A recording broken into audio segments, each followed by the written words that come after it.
Isaac, and Jacob, the birthplace of Jesus. From Genesis to Revelation, Israel is the centerpiece of God's story, a saga that continues to unfold in our daily news. But behind the headlines are the people caught in the crosshairs of some really complex issues. It can be hard to see clearly from the outside, so let's explore my homeland from within.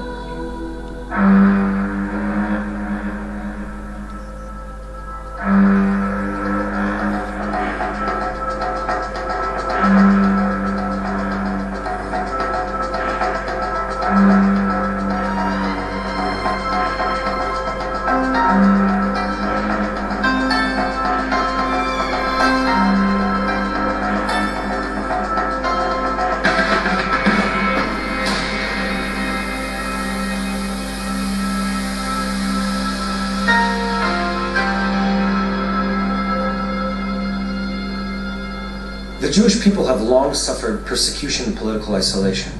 Yet throughout history, allies have emerged, standing up for the cause of Israel. Rahab in Jericho, Cyrus the Great, king of Persia, who paid to rebuild the temple, even Oskar Schindler of the Second World War. Here are 3 stories of people who have stood by the side of another in their hour of need.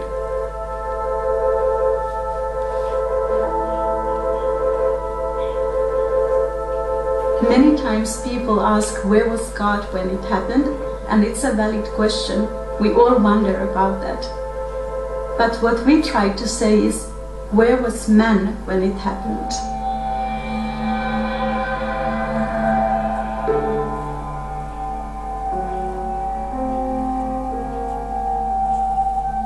We often think that people should have done more, and that for sure is true. But the Nazis had very specific policies. If you were hiding a Jew, your punishment was normally the same that they would mete out to the Jew you were hiding. So in Eastern Europe, it would mean immediate death. Not just that you would die, but all of your family as well. Everybody would be shot on the spot. In Western Europe, normally it meant that you would be sent to a camp, along with the Jews you had been hiding. But as we know, many people perished in the camps, so that also could be a death sentence. You had to have enormous courage to be able to take that step and try to save someone else's life. Isaiah 56:5, God says, to them I will kill in my house a memorial and a name. So one of the tasks of Yad Vashem from the beginning has been to collect the names of the Holocaust victims. We have over 4 million names recorded here at Yad Vashem, but we also collect the names of the righteous among the nations, the people who tried to save somebody's life, risking their own life. Many people have heard famous names such as Oskar Schindler or Corrie ten Boom. Both of them are recognized by Yad Vashem as righteous. Oskar Schindler operated in a very different environment. He was involved with the camps in Poland. Corrie ten Boom was living in Nazi-occupied Holland, and she was actually having a hiding place in her home. Raoul Wallenberg was in Hungary, Nazi-occupied Budapest, and he would run after the trains when they were taking the Jews to Auschwitz, and he would hand them out Swedish passports and say, these are Swedish citizens, they have to be able to lead this transport and come with me. At the end of the war, he went to meet with the Soviet forces that came to Budapest and was never heard of again. Aristides de Sousa Mendes was a Portuguese diplomat based in France. He actually gave visas to Jews so they could escape from France to Portugal and then from there to sail to the United States of America. He was severely punished by the government in Portugal because he had broken the law, and he actually died in disgrace. Princess Alice of Greece, who was hiding people in her palace. The diplomats and ambassadors, these were people who had access to visas and passports, and when you are trying to escape the Nazi regime, that's actually what you need. There were even women actually married to Nazi officers, and their husbands were sent away, and they were actually hiding Jews in their home. You can see that there's something inside the person that makes them want to help someone.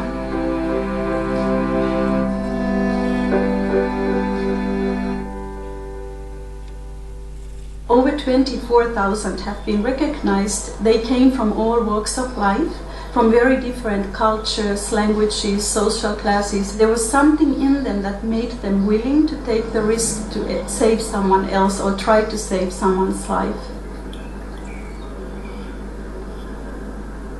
There's no one common denominator between the people. Corrie ten Boom, she was clearly motivated by her love for the Jews because of the Bible. But people like Oskar Schindler, they saw what was happening, and at a certain point they couldn't take it anymore, and they realized that it's inhuman and they have to help those people.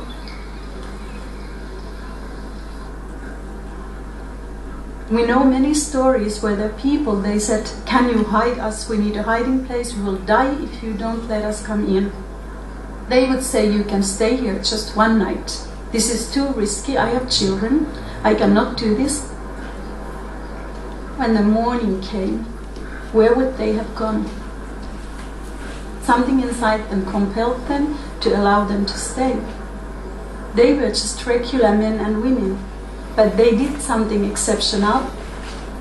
Normally when we think about people who are acting in a moral way, we think about them acting according to what we see as moral, and all of the society is in an agreement.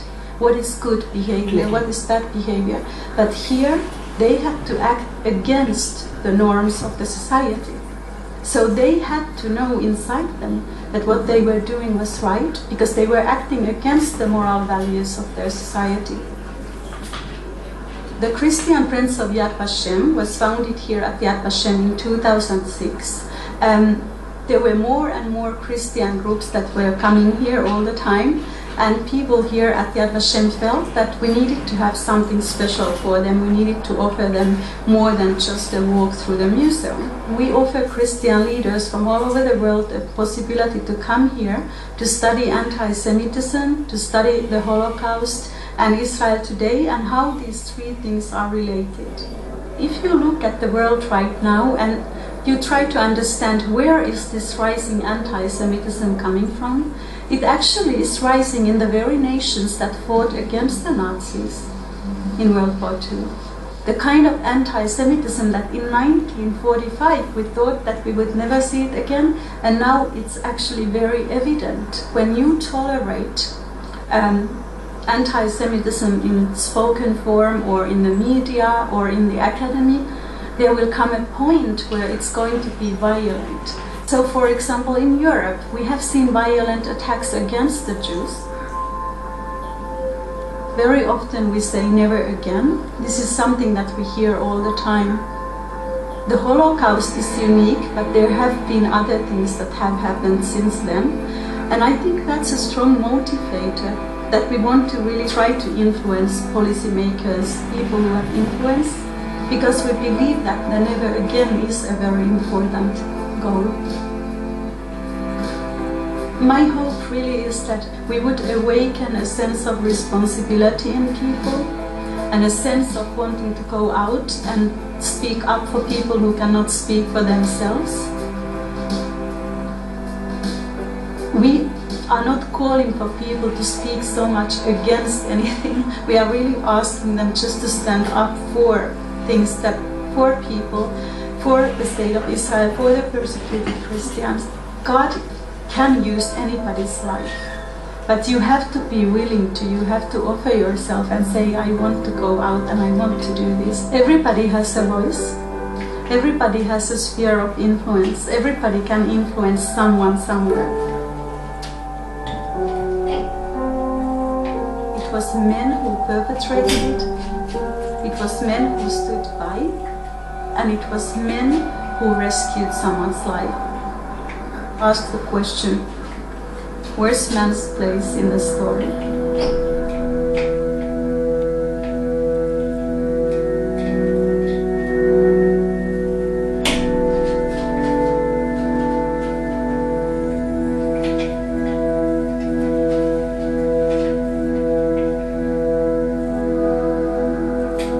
Time when anti-Semitism is on the rise and persecution is spreading, the question of involvement is no longer a rhetorical one for many. From instigator to silent bystander, to friend and rescuer, invisible lines are being drawn. The question is asked, where's your place in the story? For many, the question comes from as close as one's own backyard or street corner, beckoning us to have eyes to see and ears to hear those who are hurting, to be a voice for the voiceless, to see value in those others have cast aside.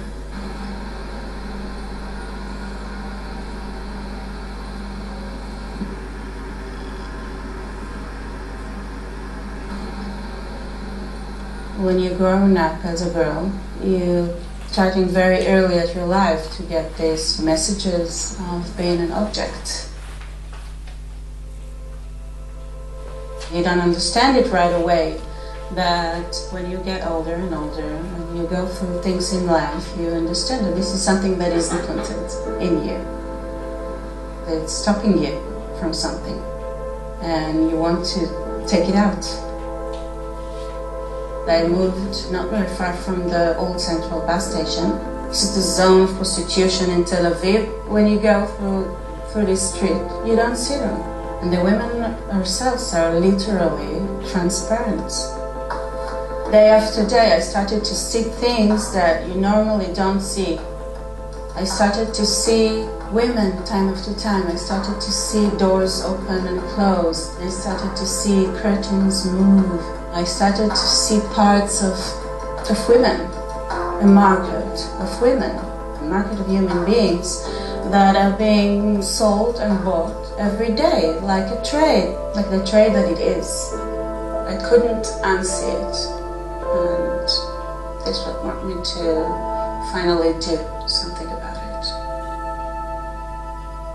I'm a fashion editor. Also, I wrote about lifestyle. I just turned to a friend, designer, and to a school of fashion to give us a place. And I asked the women if they want to participate in a fashion course, and we just did it. It was very naive. Prostitution starts with elimination of any option. They are really just pawns. Many of them are not skilled in any way. Most of them didn't even go through all high school. The issue that we address is their need for options. They also need the options of really believing that they can learn, that they still have something that they can give to society. There is a void, because these women were swept out of the spectrum of society in their childhood or in early stage of life, most of them. This is the chance of society to bring them in. Women who come here, they start a course in designing and sewing, pattern making. It's a course of 1 year. It's like a vocational rehabilitation, so they get a little stipend from the Social Security, and they can come here every day, learn profession, but also learn skills of life. Very fast they start to get a essence of responsibility to themselves. They start to make things for themselves. They get self-worth, self-confidence. This is something that happens very fast. After they have the initial skills, they can start and create their own things. Some make clothes, some make bags, some make other accessories, jewels, and they can start, we help them to sell it. So very fast they start to have a small income from things that they made by themselves and things they started to create. They have the power to choose. Sometimes it's for the first time in their life. They feel that they can choose, they can do something else. They have an option. We have a graduate that have her own business, very successful business. She's not the only one who has business operations, but she's very, very successful and she's very known. She's a fashion designer. She now has her own store because she's got the chance to become what she is. It's an amazing thing to see. When I work day after day with women who comes from there, and sometimes when they come here they still go every day to work there in another place, and understanding that this is what they are going through every day. It's very hard. This is my mission, to take women with me up. They're going through sometimes unbearable journey to become women who see themselves as part of society. We see, hear things every day that they struggle. The way that we work here, but it's very unusual. It's not the way that most organizations work with women in prostitution. This is a piece that we're selling in boutiques, online, in many places, and it goes straight to the women. They can earn their money. They're very proud to make this product because it says something about their new choice. For them, many times, and it doesn't matter if they come here in their 20s or in their 40s, and you saw someone who was here before, she's in her 70s, it's always the same. It's like she can see herself here. And this is the most amazing thing that I'm getting the opportunity to see. Someone starts to see herself.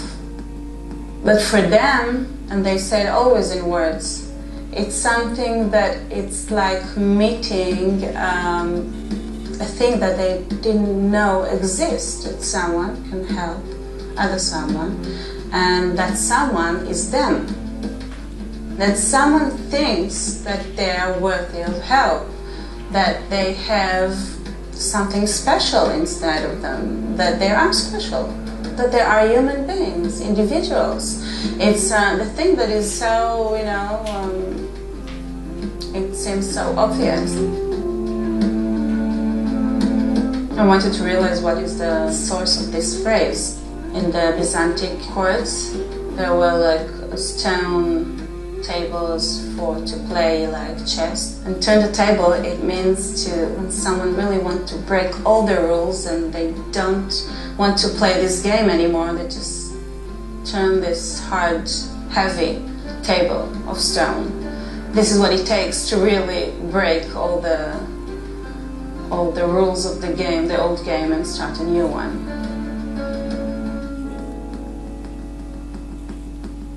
My hope is that there will be a world without prostitution, without women being sold, without women being hurt and being humiliated, oppressed. I think there could be this kind of world someday.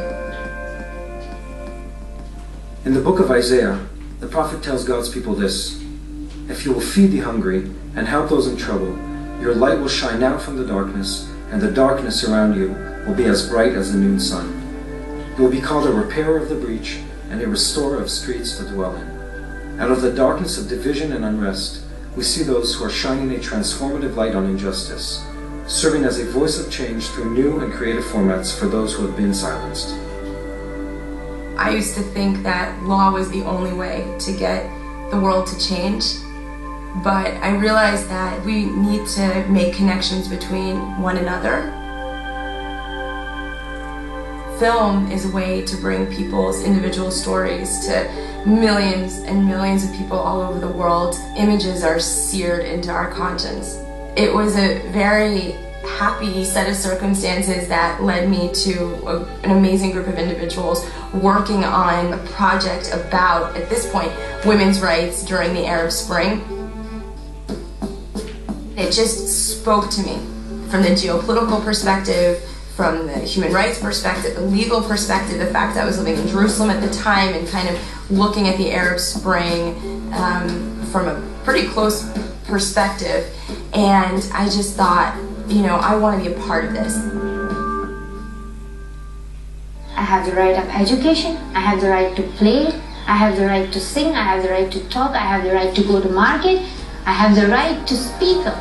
With Honor Diaries, we told the stories of women's rights activists from honor-based societies. We put 9 women in a room and they spoke to one another.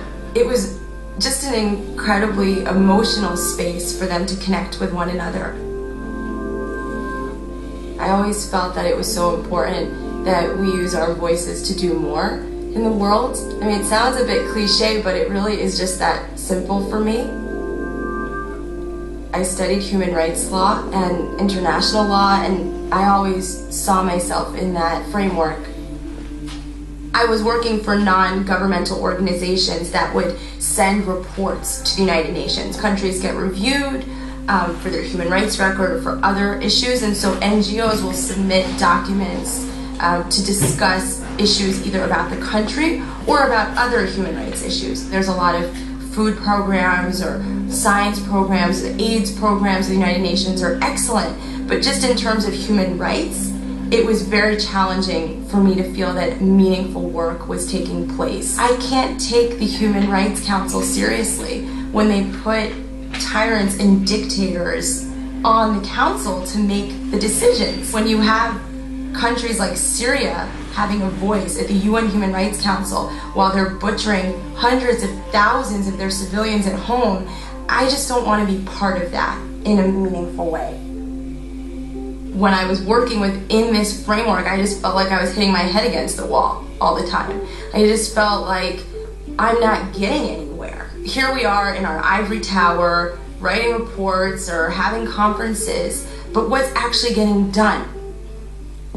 As a result of feeling frustrated in that world, I looked outward.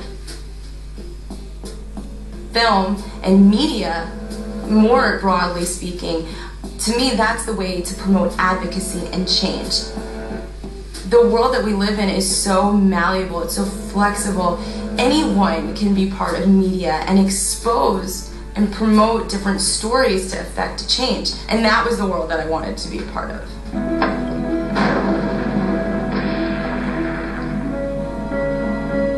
سوريا وأنا لبخاز شو سوريا العراق قتل خلي. I don't think that Christian communities understand what's happening to their brothers and sisters in the Middle East. Faith Keepers tells the stories behind the headlines of persecuted Christians and other minorities in the Middle East. What is taking place in the Middle East, particularly in Iraq, is genocide. What's happening to Christians and other minorities in the Middle East has been called a genocide. It's been called that by the European Union, the House of Congress, the House of Parliament in the United Kingdom, and unfortunately, this isn't the first genocide even that I've witnessed in my life. After the Holocaust, we said never again, and meanwhile, though not to the same scale, we've seen other horrific persecutions take place. In terms of minority rights in the Middle East, I think that it's really important to ensure that this value system of extremism and extremist ideology is challenged, whether it's in Iraq or Syria or within the Palestinian territories, where ideas of freedom of speech and democracy and protection of minorities, those seeds are not being sown.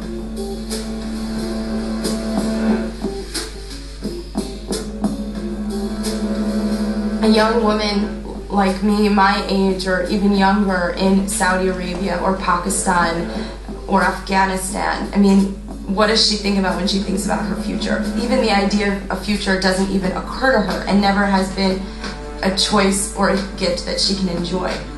I have such a responsibility to speak out on their behalf. I'm American, I live in Jerusalem. Both places are free. I'm able to speak out and say whatever I want. And I think that is a huge gift. It's a blessing, and it's something that no one should take lightly. And so I don't want to squander that opportunity. Countries with a strong rule of law and a focus on democracy can determine what justice is for each of their societies. But it's certainly about having a set of norms and expectations that protect individual rights and making sure that those rights aren't trampled on. A friend is someone where you find common ground, or you grew up together, or you have common interests, but an ally is that I am with you, even if I don't agree with you, I don't understand you, and I don't speak the same language as you, and we don't believe the same things. but there's something about you or the group that I want to align myself with. There's some commonality that we've chosen to form our connection on. The people who have the opportunity to give voice to the voiceless have a tremendous responsibility to do so. Stories are the connection between each one of us. So it's one thing to read headlines in a newspaper or to read books. It's another thing to tell individual stories of people. We don't always remember the facts or the dates, but we'll always remember a story.